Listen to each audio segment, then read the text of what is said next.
There I am. I am the sky.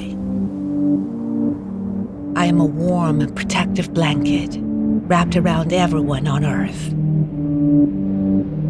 I can bring clouds, rain, and wind. I can be an ice storm. Without me, you'd fry. Every day, I am the breath you take in.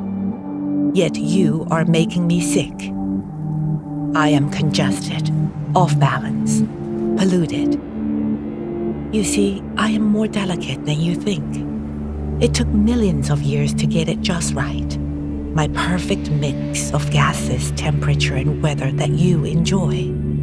But now your cars, your factories, and dust, they have pushed me past the limit. And you wonder why my typhoons and tornadoes are more intense, more frequent. I have become unpredictable. Less rain here, a lot more rain there. Hotter summers, colder winters.